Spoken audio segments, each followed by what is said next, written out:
91,8 FM RDI Pandanaran Semarang.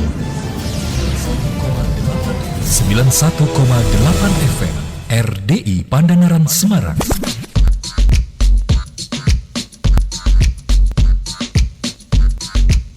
91,8 FM RDI Pandanaran Semarang, lebih asik, lebih dahsyat. Halo, assalamualaikum warahmatullahi wabarakatuh. Apa kabar Indonesia, Semarang dan sekitarnya? Jumpa di Obesitas, obrolan santai di tengah rutinitas. Dan di hari Selasa ini Sobat RDI ya, tepat di tanggal 25 Maret 2014. Seperti biasanya kita bakal ngobrol-ngobrol panjang ya nanti, tapi ya yang jelas kita sapa dulu aja. Selamat pagi menjelang siang Pak Edi. Selamat pagi Sobat RDI Mas Fatur. Salam powerful. Yes, be powerful. Aku sing ngawali ceritanya ya. Dan kita nanti masih ngebahas lanjutan kemarin ya Pak ya. Yes. Kita masih ngebahas masalah itu indah. Bukan Mbak Indah bermasalah. Bukan indah itu masalah. Indah itu masalah ya. Mbak Indah tolong ya dipahami ya ini. Nanti yang pengen bertanya boleh di 0817 333 918 atau yang pengen tanya langsung ya di 0247 465 918. Yang pengen pesan bukunya juga bisa. Wah, ini dia ya. Kalau sama Fatur munda 30%. Iya. Oke, jangan kemana-mana, tetap di sini di Obesitas, obrolan santai di tengah rutinitas. Obesitas, obrolan santai di tengah rutinitas. Membahas lebih dalam tentang suatu tema keseharian. Membahas lebih luas tentang keuangan. Oke Sobat RDI, mulai sekarang yuk kita pahami bahwa yang namanya magnet pembeli, daya tarik pembeli itu bukan ada pada kesaktiannya Mbah Tukun, tapi ada pada kebaikan sikap kita. Membahas lebih luas tentang keluarga. Ya, tapi di sini kesalahan ini sering sekali digunakan oleh orang tua untuk memojokkan anak, dan sekarang sudah dia melakukan sesuatu yang benar, kesalahan yang kemarin akan diungkit. Semua untuk lengkap ada di sini, dari tips hingga informasi. Obesitas, obrolan santai di tengah rutinitas. Setiap hari Senin sampai Sabtu jam 10 sampai jam 1 siang.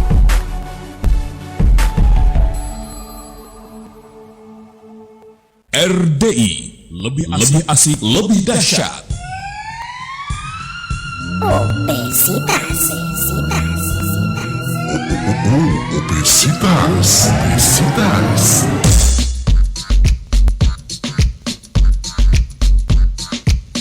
Masih di 91,8 FM RDI Pandanaran Semarang, lebih asik, lebih dahsyat. Dan tadi juga kita sebenarnya kedatangan ini juga ya, penyiar favorit ya, kalau Fatur favorit ya. Kalau ini tawas di kolam renang ya. Ini ada Desya. Ya, Desya dari RT mana? Enggak ya? RT 3 RW 7. Waduh, berarti 10 ya, genep ya, pantesan bunder ya. Oke, Pak Edi, kita kemarin kan sudah satu aja belum kelar ya kemarin Pak ya, tapi mungkin kita bahas agak cepat biar kita bisa masuk ke yang kedua ya. Kemarin masalah itu indah atau indahnya masalah ya Pak ya. Sobat Edi juga bisa cek di YouTube ya Sobat Edi ya. Udah kita share juga di Facebook, di Facebooknya Pak Edi juga, di Twitter juga ada. Silakan saja langsung ketik pagar obesitas gitu ya. Bukan tulis pagar ya, tapi tanda pagar obesitas gitu ya. Edi Sugino. Pak Edi Susanto gitu ya. Langsung ketemu pastinya. Oke Pak, kita pengen mulai dari mana dulu nih Pak yang kemarin? Jadi Sobat RDI, ini nanti kita akan kupas masalah itu sampai tuntas ya. Nanti ada 3 bagian. Bagian yang pertama itu bagaimana kita bisa menyambut masalah, kita buat pola pikir yang powerful. Kedua itu bagaimana kita bisa menambah hikmah di dalam setiap masalah. Kita akan berdayakan 3 alat pemecah masalah. Bagian yang ketiga itu bagaimana kita bisa menemukan hadiah dengan cara memanajemen masalah. Nah, minggu kemarin kita sudah bahas bagian yang pertama yang terdiri dari 5 bab. Nah, ini nanti kalau pengen lebih detailnya bisa baca di buku Masalah Itu Indah. Iya, bab 1. Yang pengen pesen juga bisa ya. Bisa. Monggo Mas Fatur. Sobat tadi yang pengen pesan boleh ya, langsung aja datang ke studio RDI ya. Pesan dulu boleh ya Pak ya. Pesan dulu boleh ya. Silakan SMS dan nanti kalau sudah datang dan bukunya ini akan ditandatangani langsung oleh Pak Edi. Jadi nggak usah khawatir palsu atau enggak, asli ya ditandatangani. Nanti yo tak fotonya Fatur apa ya. Fotonya cuma biar zaman cilik ya. Dan kalau sobat tadi mungkin di luar kota ya, nggak di Semarang, ini silakan saja mungkin bisa pesen juga ya, SMS saja ke RDI juga boleh ya, pesan dulu ke RDI gitu, dan nanti silahkan transfer ke rekening ya. Biaya pengiriman sesuai dengan kota Sobat RDI. Jadi nggak kepatok ya. Mungkin kalau agak jauh ya bisa 15.000, tapi kalau mungkin satu Semarang aja paling cuma antara 7.000 sampai 10.000 rupiah gitu. Harga bukunya 45. Jadi kalau ketambahan ongkos kirim ya sekitar 55.000 lah ya. Tambah satu bungkus rokok. Jangan Pak, nggak boleh bungkusnya aja ya, nggak boleh rokoknya ya ini ya. Sobat RDI bisa ketik apa ya, MII Pak. Masalah itu indah. Oh, masalah itu indah. Oh, singkat yo. Tak kira MII opo TMII iki. Ketik MII pagar nama, pagar alamat ya Sobat RDI ya, nama dan alamatnya untuk pesan buku ini, Masalah Itu Indah. Covernya bagus banget Sobat RDI, dan kalau memang saat ini sedang dirundung banyak sekali masalah, buku ini cocok banget ya Sobat RDI ya, bisa membuka pikiran gitu Pak Edi ya. Oke, Fatur kebanyakan ngomong kayaknya ya. Silakan Pak. Yes, oke, kemarin kita sudah bahas tentang bagaimana meneropong sisi gaib masalah. Jadi selama ini kita itu hanya melihat masalah dari sisi yang terlihat, sisi yang kasat mata, bahwa masalah itu kesulitan. Betul nggak Mbak Desa? Masalah itu hambatan. Masalah itu penghalang. Ya. Jadi kalau cintaku bermasalah berarti cintaku ada yang menghalangi. Orang ketiga mungkin. Orang ketiga ternyata campurnya repot lagi. Ternyata di luar itu masih ada sisi gaib yang akan kita teropong. Ya, sisi gaib masalah itu berupa apa? Sisi gaib masalah itu berupa hadiah. Nah, nanti minggu ini kita akan coba ya, hadiahnya dari masalah itu apa? Masalah ada hadiahnya. Yes, itu sisi gaibnya, sisi yang tidak terlihatnya. Kalau yang terlihat itu tadi kesulitan, hambatan dan penghalang. Nah, ini yang tidak terlihat, yang memang melihatnya bukan dengan mata, tapi dengan hati dan pikiran. Maka kita bisa menemukan hadiah, kesempatan dan peluang di balik setiap datangnya masalah. Oh, hadiahnya kesempatan dan peluang. Ya, hadiah, kesempatan dan peluang bisa kita lihat ya dari masalah yang hadir dalam kehidupan kita. Ini akan jadi bahasan kita pada minggu ini Mas Fatur. Mantep banget nih. Hadiah dari dan juga kesempatan dan juga peluang dari masalah. Betul. Masalah kok ada hadiahnya ini. Simpelnya secara garis besarnya dulu apa ini Pak? Ya, jadi simpelnya begini ya. Ketika misalkan ya jumlah anaknya nambah, masalah ndak Mas Fatur? Waduh, masalah ini. Piye makan ini Pak? Nah, itu dia. Ya, makanannya pakai nasi doang. Iya benar Pak. Iya benar. Jumlah anak nambah, berarti masalah nambah. Masalah apa? Masalah biaya hidup. Betul. Nah, justru kalau jumlah anak nambah, masalah biaya hidup nambah, ini kan masalah Mas Fatur. Melihat dari sisi yang kasat mata yang terlihat, ini adalah kesulitan, hambatan dan penghalang. Benar. Nah, kemudian kalau kita lihat dari sisi gaibnya, ini ada potensi nih. Ada potensi apa? Ada potensi kesempatan, ada potensi peluang, ada potensi hadiah. Nah, artinya apa? Artinya gini, ini anak lahir, ya, berarti ini sudah diizinkan untuk lahir. Kalau begitu di dalamnya juga sudah ya membawa rezeki. Hanya saja, nah ini kita mulai melihat masalah ini tambahan biaya hidup dengan pikiran dan hati. Hanya saja rezekinya ini akan dialirkan ke bapaknya atau ke ibunya, gitu. Nah, sehingga ketika nambah anak, berarti kualitas dari pekerjaan kita atau kualitas dari bisnis kita dan kuantitasnya harus ditambah. Sudah pasti nanti rezekinya akan tambah. Betul banget. Jadi kalau tambah anak, ya kualitas pekerjaan kita itu tidak nambah, ya rezekinya tertahan.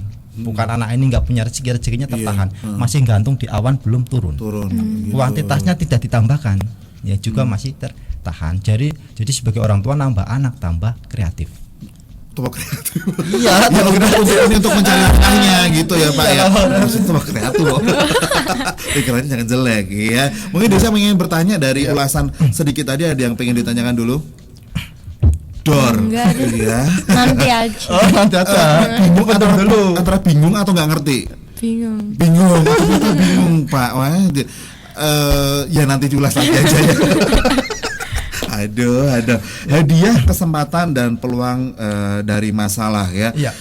Sebenarnya kalau hadiah Pak ya, dari kesehatan juga sendiri itu kan kadang ada yang kayak tadi contohnya punya anak gitu, nambah lagi, waduh ini gimana nih nanti cara ngerawatnya gitu. Anak yang dilahirkannya ini ternyata sehat aja udah suatu hadiah itu Pak. Betul sekali Mas Fatur. Salah satunya itu ya. Jadi anaknya sehat, ibunya bisa selamat, ini merupakan sebuah hadiah ya, di mana nanti hadiah ini bisa dikembangkan lagi untuk menerima hadiah-hadiah berikutnya.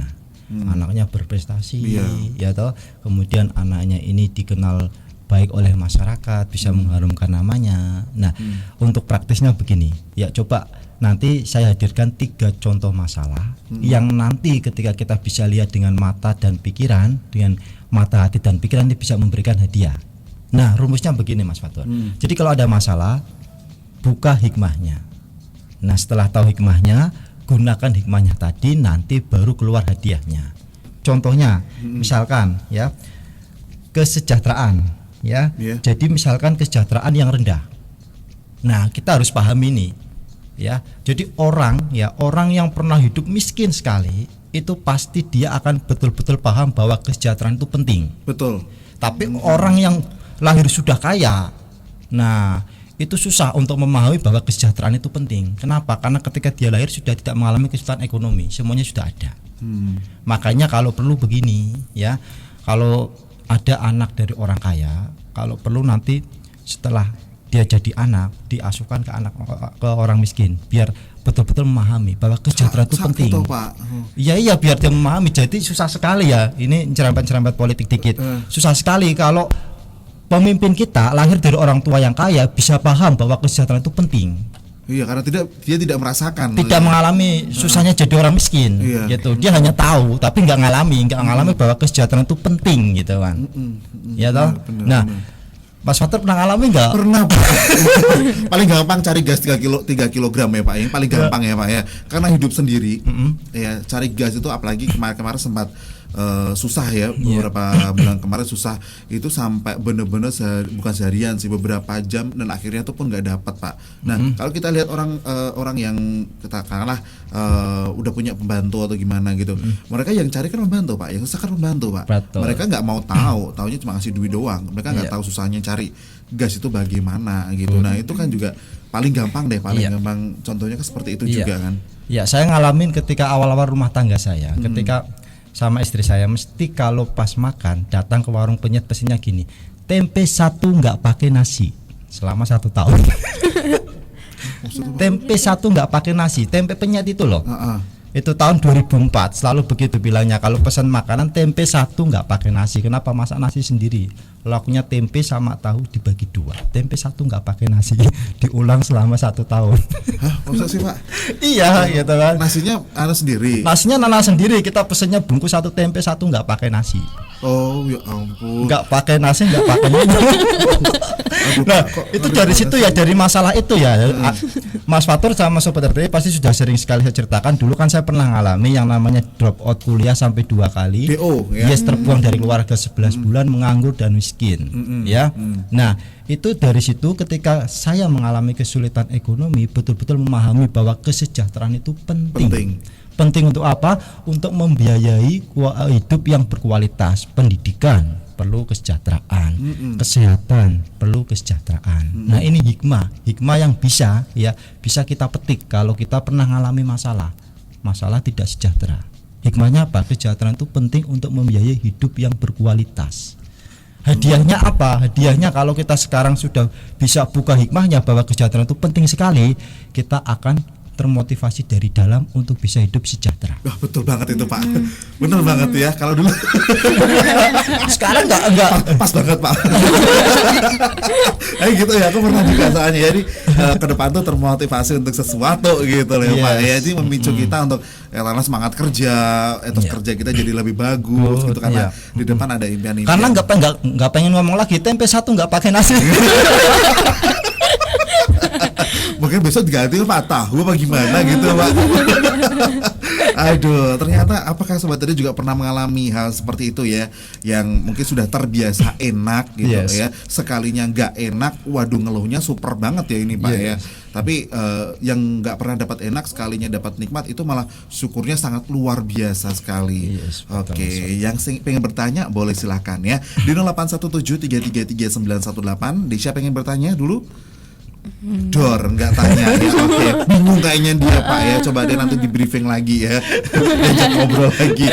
Jangan kemana-mana ya Sobat RDI ya. Oh ya, buat Sobat RDI yang pengen pesan buku juga boleh, silakan aja ya. SMS ke RDI juga boleh, atau datang langsung ke studio RDI juga boleh. Monggo silakan aja ya.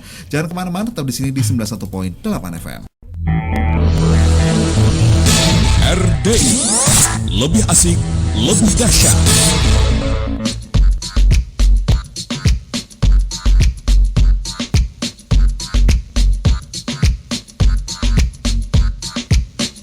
Ya, masih di 91.8 FM RDI Pandanara Semarang, lebih asik, lebih dahsyat. Kita masih ngobrolin masalah itu indah bagian kedua nih Sobat Tadi ya. Tapi kita lihat dari sisi gaib masalah. Ya. Ada hadiah ya, kesempatan dan juga peluang dari semua masalah ya Pak ya. Iya, Dari betul semua sekali. masalah itu ada hadiah, ada kesempatan, ada juga peluang. Apakah Sobat Tadi juga pernah merasakan masalah yang tiba-tiba ternyata ada berkah tersendiri di dalam masalah tersebut? Itu berarti apa Pak kalau merasakan mendapatkan suatu berkah pencerahan itu? Oke, jadi berkah dari suatu masalah itu hadiahnya Mas Fatul. Tetap sama Iya. hadiahnya Jadi berarti sudah kita contohkan ya bagaimana sih kita bisa menemukan hadiah di dalam setiap masalah tadi yang berupa kesejahteraan yang rendah. Kesejahteraan yang rendah itu hadiahnya apa? Hadiahnya itu semangat ya. Semangat motivasi dari dalam untuk ya meningkatkan kesejahteraan. Hikmahnya apa? Hikmahnya itu kita paham betul bahwa kesejahteraan itu penting untuk membiayai kehidupan yang berkualitas. Ya toh? Iya. Nah, jangan sampai ngomong kita bilang kesehatan itu nggak penting. Jangan. Ya, kesehatan itu penting. Kenapa? Karena nggak enak sekali ngomong ya. Tempe satu nggak pakai nasi. Nggak enak sekali ngomong seperti itu. Ya oke, kemudian contoh yang kedua Mas Fatul, bagaimana kita bisa menemukan hadiah di dalam setiap masalah yang kaitannya dengan masalah tingkat pendidikan yang kurang memadai. Ya. Jadi orang yang berhasil di bidang apapun, mau di bidang politik, di bidang bisnis, di bidang apapun itu ya, ilmu pengetahuan, teknologi itu wajib berpendidikan. Ya, jadi pendidikan itu wajib. Tanpa adanya pendidikan yang memadai tidak ada sukses yang bisa diraih. Hanya saja pendidikan itu jangan dipelintir sekolah. Sekolah sama pendidikan itu beda, Desya. Bedanya di mana coba? Sekolah sama pendidikan. Bedanya Anda sekolah enggak? sekolah. Ya, oke. Kemudian terdidik enggak? Iya. Oke. Kira-kira bedanya apa? Sekolah dengan pendidikan. Kalau Lebih luas mana pendidikan sama sekolah? pendidikan Betul sekali. Jadi sekolah itu pendidikan formal. Iya. Ya, di luar sekolah itu masih banyak pendidikan yang sifatnya non formal. Baca buku, ikut kursus, ikut seminar, dengerin kita misalkan di sini talk show ya, atau belajar dari pengalaman orang lain, dari kegagalan orang lain, belajar dari pengalaman kita. Itu pendidikan non formal. Jadi pendidikan formal itu baik tapi belum cukup. Iya. Ibarat makan itu baru nasinya. Ada yang mau makan nasi doang? Enggak, tambah tempe aja Pak. Nah, kecuali yang lagi mutih. Nah, jadi pendidikan itu penting, hanya saja pendidikan itu tidak hanya sekolah. Sekolah itu sifatnya sunnah, bukan wajib. Bukan wajib Yang ya. wajib apa? Kalau sekolah sunnah? Yang wajib belajar. Belajar wajib, sekolahnya sunnah. Saya belum malah gila dewe. Ngerti ya yang ngomongnya Pak Edi? ngerti. Ngerti ya. Oke deh. Jadi jangan sampai kebalik. Bahaya nih kalau kebalik. Misalnya gini, sekolah wajib belajar sunnah. Wis pokoknya tekone sekolahan ora pernah sinau. Nah, itu bahaya. Wajib aja soalnya ya. Yang wajib adalah belajar ya. Sekolah sunnah itu dilakukan itu lebih baik daripada tidak. Ya toh. Tapi kalau wajib itu harus dilakukan, kalau nggak dilakukan berdosa. Ya kalau sudah nggak punya biaya sampai SMA nggak apa-apa. Habis itu nanti harus betul-betul bekerja ya. Belajarnya tidak berhenti. Kenapa? Bisa lewat buku, bisa lewat talkshow, seminar dan sebagainya. Iya. Buka usaha yang nanti bisa mempekerjakan orang-orang yang memang pintar-pintar. Dari pengalaman juga bisa. Yes, gitu, jadi Pak, ya. balas dendamnya begitu. Kalau Anda cuma lulusan SMA, lulusan SMK, ya Anda bekerja keras bangun perusahaan yang besar, nanti Anda bekerjakan S1, S2, S3. Balas dendamnya begitu. Ya. Kayak kemarin sama kamu atau bukan sih? Sama kemarin sama Putri ya Pak ya? Yes. Oh Kak, sama Putri Nah. kemarin ada contoh-contohnya Bukan Anissa juga. tuh. Oh ya, Yumbuh lah pokoknya. Jadi dengan tingkat pendidikan yang rendah, ya, akhirnya saya menyadari bahwa yang namanya ya pendidikan itu induk dari kesuksesan atau keberhasilan hidup. Nah, ini hikmahnya. Hikmahnya itu menyadarkan kita bahwa pendidikan itu induknya kesuksesan. Jadi kalau nggak ada induk nggak akan lahir anak. Benar nggak? Iya benar. Harus ada induknya dulu, nanti Iya. baru anaknya. Ya, anaknya lahir dari siapa Pak? Nah, gitu kan. Nah, pendidiknya induk dari kesuksesan adalah pendidikan. Nah, hanya saja ini hadiahnya setelah kita paham bahwa pendidikan adalah induknya kesuksesan. Ini hikmahnya, hadiahnya. Nah, kita sadar untuk terus mendidik diri kita. baik formal maupun non formal. Jadi kalau sekolah ada batasannya sampai S3 mentok, tapi namanya mendidik diri nggak ada batasannya sampai kita meninggal dunia. Mendidik diri itu bagaimana kita terus meningkatkan ya kapasitas atau kemampuan di dalam memecahkan persoalan hidup yang kita alami. Coba ya, Dasya, ini kursi diangkat, berat atau ringan? Berat. Kuat nggak ngangkatnya? Kuat. Oke, ngasih kursi yang sama kalau diangkat Anda waktu dulu umur 5 tahun, kuat nggak? Enggak. Kenapa dulu Anda ngangkat kursi yang sama ini dengan sekarang, dulu nggak kuat, sekarang kuat? Nah, sekarang besar udah. Sekarang besar, tenaganya nambah. Betul, bukan kursinya yang tambah berat atau tambah ringan, tapi tenaganya yang nambah. Artinya apa? Kalau kita terus mendidik diri kita ya dengan meningkatkan kapasitas solusi yang kita miliki, masalah itu menjadi semakin ringan, menjadi semakin kecil. Bukan karena ringannya masalah, tapi karena kapasitas solusi kita terus meningkat. Gitu ya. Yes. Berarti kayak orang belajar di sekolah ya. Yes. Kalau semakin banyak berlatih, Iya. banyak mengerjakan soal, berarti dia semakin tahu Betul juga sekali. ya, Pak, ya. Itu hadiah ya, hadiah yang didapatkan ketika kita mengalami ya pendidikan yang kurang baik. Hadiahnya apa? Berupa kesadaran untuk terus mendidik diri. Contoh berikutnya ya. Nah, kalau masalahnya itu penjualan atau omset bisnis kita turun. Nah, ini kan masalah juga toh. Iya. Bagi kita yang para pedagang, para pebisnis, kalau omsetnya turun ini kan masalah. Nah, bingung Pak, Yes. bangkrut gitu Yes. ceritanya. Nah, kita harus temukan dulu hikmahnya. Oh, kalau omset turun itu berarti penawaran kita secara kuantitas maupun kualitas itu masih rendah, masih buruk. Kenapa? Karena adanya transaksi kan dari adanya penawaran. Tidak mungkin ya tanpa adanya penawaran ada transaksi turun dari langit, malaikat diutus untuk beli borong produk kita semua. Nggak mungkin toh Pak. Baru malaikatnya harus kita temuin, kita transaksi dulu, kita penawaran dulu kepada malaikat-malaikat. Ngecek proposal Pak. Iya. Tolong ya. Iya. Bisa juga. Jadi kalau bagi orang dewasa, yang namanya malaikat itu bukan makhluk cantik bersayap, tapi orang-orang biasa yang memang dia punya kebutuhan, yang memang dia punya masalah yang harus kita penuhi dan kita atasi dengan produk atau jasa kita.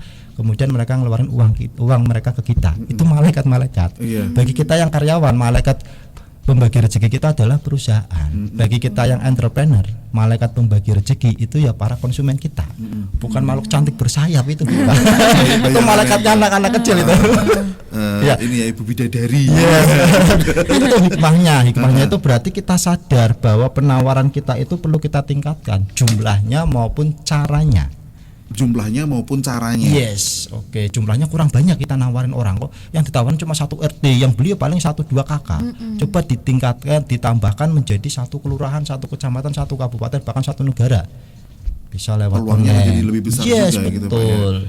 Nah, kemudian penawarannya, caranya juga harus ditingkatkan. Ya, apa dengan memberikan bonus tertentu, dengan memberikan diskon tertentu, dengan sistem referral, atau dengan apa kita harus tingkatkan caranya. Ada nilai plus lainnya juga Yes. seperti itu ya. Nah, hadiahnya apa? Hadiahnya tadi kita bisa menemukan strategi penawaran atau penjualan yang magnetik.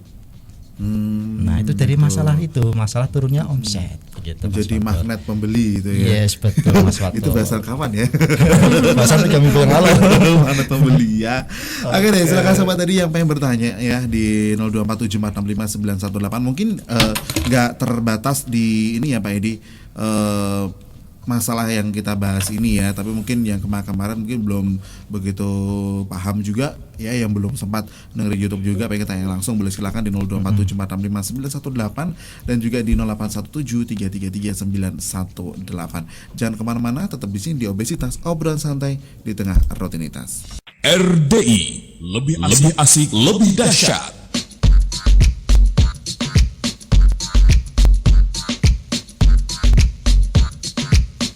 Baik, masih di 91.8 FM RDI Pandana Semarang, lebih asik lebih dahsyat. Masih ngobrol tentang sisi gaib masalah sobat tadi ya. Yang penasaran banget nih ya, dan bahasan kita ini tahu nggak sih bahasan apa Pak? Masalah itu indah.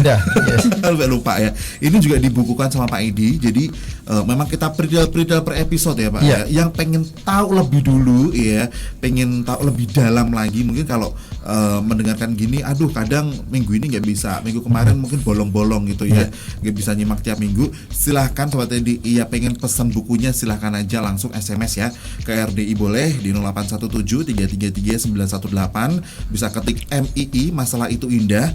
Pagar namanya Sobat RDI, pagar jangan diketik pagar ya, tapi kasih tanda pagar atau spasi nama, spasi alamat ya. Harga bukunya murah banget, cuma Rp45.000. Kirimnya ke mana tuh SMS-nya? Ya, tadi Pak ke 0817333918 Pak. Ya, Ya, okay. nanti kita konfirmasi ya Pak Ya. ya. Kita off the record ya.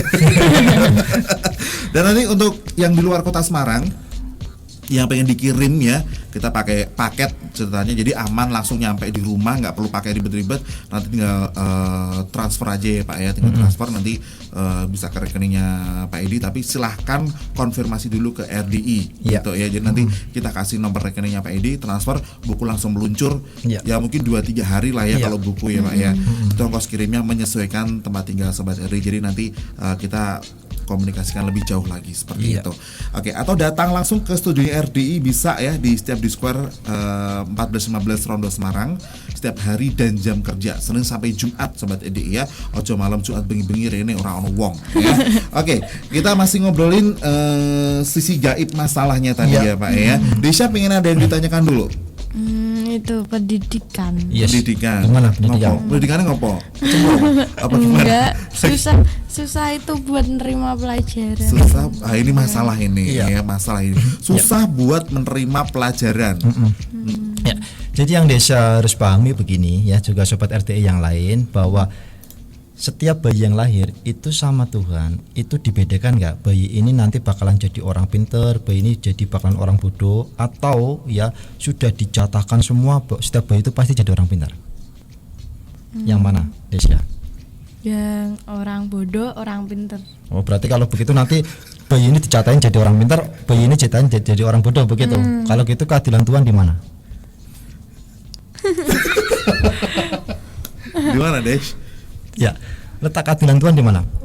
Kalau udah dikapling-kapling, ini bayi ini bakalnya jadi orang pintar, jadi orang bodoh, bayi ini bakalan jadi orang kaya, jadi orang miskin gitu. Protes dong bayi yang dicatat jadi orang miskin, orang bodoh gitu kan. Berarti orang pintar semua. Orang pintar semua, oke. Tapi kenyataannya ketika bayi itu pada jadi gede, ada yang pintar, ada yang bodoh. Ayo. Dia bingung Pak, udah baca kan Pak. Nanti dia malah bunuh diri Pak. Jadi kira Desa ya, setiap bayi itu memang ya dicatah untuk jadi orang pintar semua. Kenapa? Karena setiap bayi itu ya di dalam tempurung kepalanya, tepatnya di dalam otaknya itu sama diberikan 1 triliun sel otak atau neuron. Sama. Jadi nggak ada bayi yang jumlahnya kurang 1 itu nggak ada. Semuanya 1 triliun neuron sel otak. Dengan komposisi 100 miliar itu neuron aktif, 900 miliar itu neuron pendukung.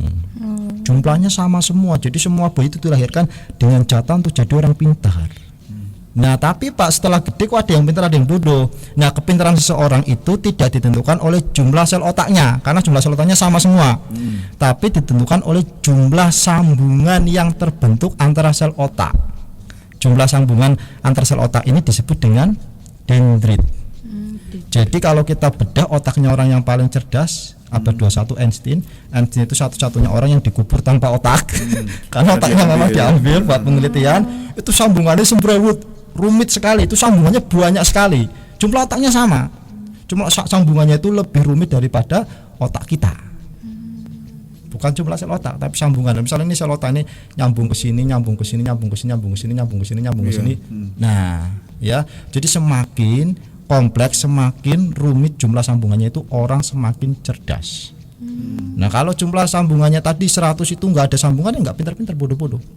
Nah, apa yang menyebabkan satu sel otak dengan sel otak lain itu nyambung atau terbentuk saluran? Itu ketika seorang itu belajar memecahkan masalah. Nah kalau orang itu malas belajar, malas memecahkan masalah, nggak terjadi sambungan. Nah begitu ya. Nah pertanyaannya tadi, kenapa kok saya kok susah menyerap pelajaran? Nah, ternyata ya orang belajar untuk membentuk sambungan ini dengan stylenya masing-masing, dengan gayanya masing-masing, tidak sama semua. Iya, benar banget. Satu sama orang lain beda ya, Pak. Yes, ya? satu semua. Nah, yang perlu dipahami oleh Bapak Ibu guru kita, kalau setiap orang itu belajar dengan stylenya masing-masing, cara ngajarnya juga harus multi style. Jangan satu style aja. Ya toh. Jadi Contohnya alternatif gitu yes, ya, ya. ada anak yang tipe visual itu nyerap pelajaran paling bagus, memahami apa pelajaran dengan paling bagus ketika dengan membaca. Tulisannya rapi, ya. Tapi beda dengan tipe auditori, dikasih catatan yang rapi lengkap nggak bakal dibaca. Betul, gue banget itu ya kayaknya. Ya. Auditori itu dia belajar dengan sangat baik ketika dialog, ketika tanya jawab, mendengarkan. Belajar pun dia sambil dengerin musik. Nah, tipe auditori gitu. Jangan dikasih catatan, dikasih stabilo, catatannya rapi enggak dibaca. Harus dialog, tanya jawab seperti itu. Atau tipe kinestetis itu enggak suka baca, ya, juga kadang dia enggak banyak bicara tapi suka bergerak melakukan. Nah, tipe kinestetis ini harus dilibatkan, disuruh maju ke kelas mengerjakan, kemudian sering ke lab melakukan apa? pengerjaan dan sebagainya. Nah, seperti penemu terbesar ya, Thomas Alva Edison itu sekolah SD 3 bulan dipulangkan sama gurunya. Bu, didikan sendiri anakmu, kita nggak sanggup mendidik anakmu. Kenapa? Karena Thomas Alva Edison di kelas itu nggak mau diem. Nah, kenapa? Karena dia tipikal kinestetis, gerak. Jadi kalau dia belajar itu harus melakukan, praktek gitu ya. Yes, gitu. Nah, jadi sekarang ya saya harus sudah mulai memahami ya. Kalau saya malas belajar, ya toh, saya malas menulis, malas membaca. Oh, berarti Anda bukan style yang visual. Tapi kok saya enjoy kalau tanya jawab, kalau dialog, berarti Anda tipe auditori. Atau kok malas bicara, malas membaca, berarti Anda melakukan lebih banyak mengerjakan soal. Berarti harus memahami dirinya sendiri. Yes, memahami tipe belajarnya apa, begitu. Kemudian genjot pakai itu. Tapi kalau misalnya kita di sekolah nih Pak, sekolah kan pelajaran gurunya nggak mau ngasih alternatif nih Pak ceritanya ya, dan kepentok gitu, kita tetap nggak ngerti yang dia sampaikan.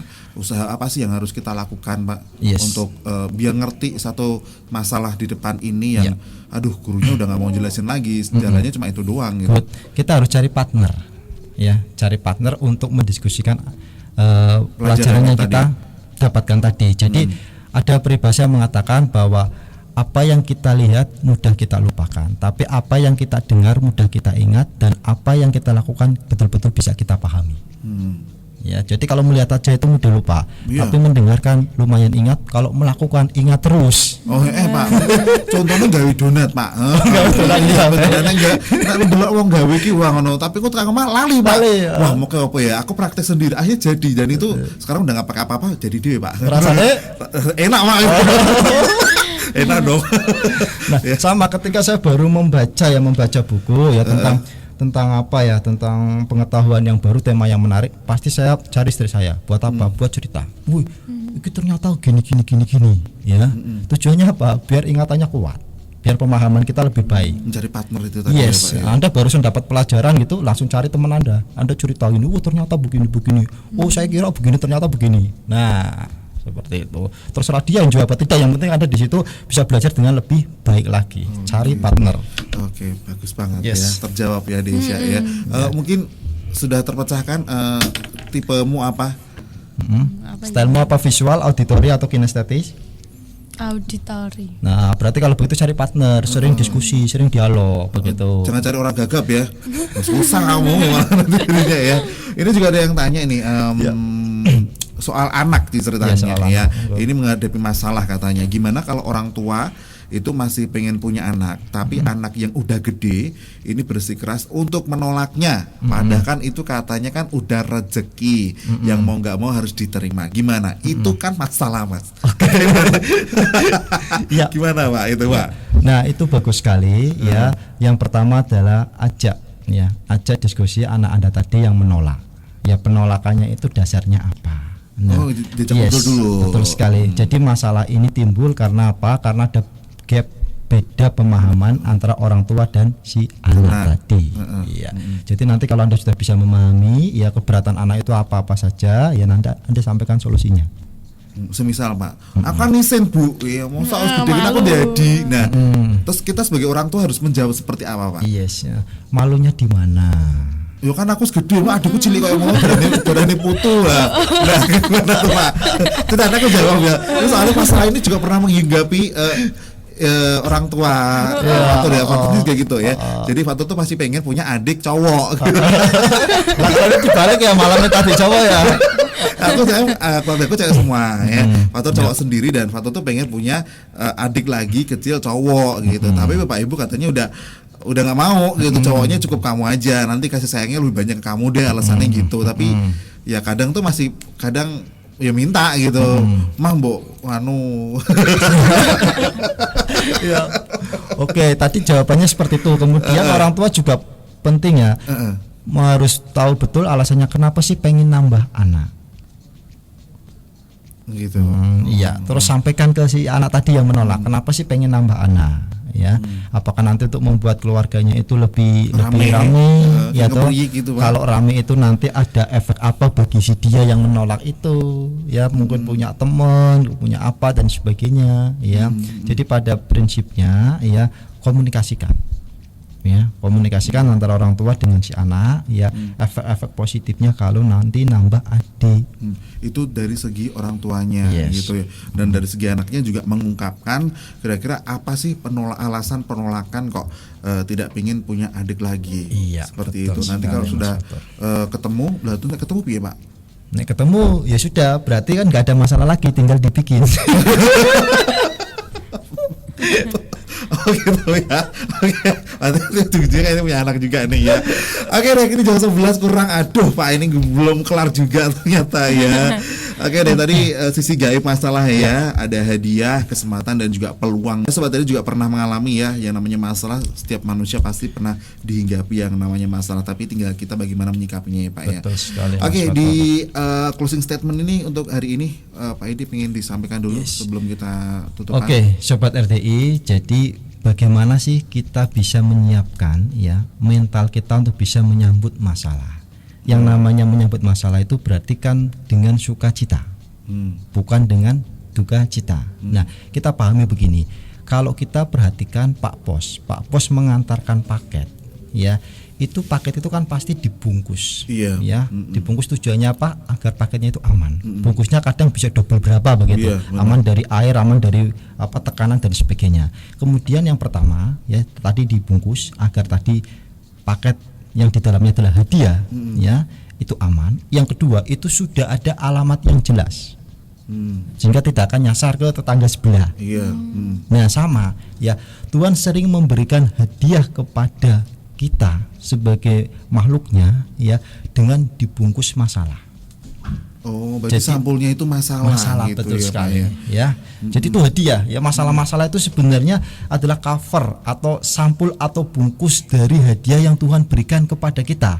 Tujuannya apa? Tujuannya agar tadi hadiahnya itu aman, tidak diambil orang. Siapa sih orang yang mau ngambil masalah? Kan nggak ada, kecuali Pegadaian loh. Yang mengambil masalah tanpa masalah tapi juga minta jaminan. Sama aja nambah masalah. Jadi kita pahami bahwa Tuhan itu memberikan hadiah kepada kita dengan membungkusnya dalam sebuah masalah biar aman, itu gak diambil orang. Dan kita pastikan bahwa paket tadi itu tidak mungkin salah kirim ke tetangga. Kenapa? Sudah ada nama dan alamatnya jelas. Berarti Tuhan tidak mungkin salah mengirimkan hadiah kepada tetangga kita, pasti kepada kita. Nah, berarti kalau kita pengen menerima hadiahnya tadi, ya bungkusnya tadi harus dibuka.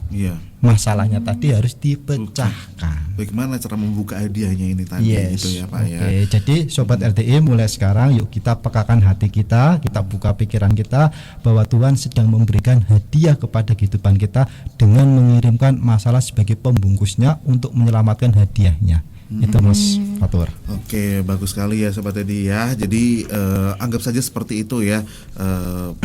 contohnya tadi Pak Pos ya ngasih satu paket dan masalah kita itu ada di pembungkusnya ini. Bagaimana Di dalam bungkusnya? Di dalam bungkusnya ini hadiahnya. Hadiahnya itu. Dan Oke. masalahnya kita ada bungkusnya. Bungkusnya itu. Bagaimana cara kita untuk membuka bungkusnya ini, Yes, Sobat Edi betul ya. sekali. Oke, baik, jangan kemana-mana. Terima kasih sekali lagi Pak Edi ya Sama-sama, untuk Mas Fatur. informasinya dari bahasan kita hari ini. Dan sekali lagi Sobat Edi ya, pengen mendapatkan bukunya silakan saja datang ke studio RDI ya. Harganya murah banget, cuma Rp45.000 ya.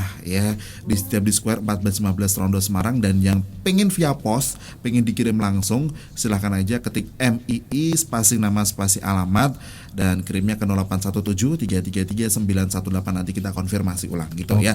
Oke, sampai ketemu lagi minggu depan. Insya Allah, Mas ya, Fatur, ya. amin. Dan jangan kemana-mana, tetap di sini di 91.8 FM.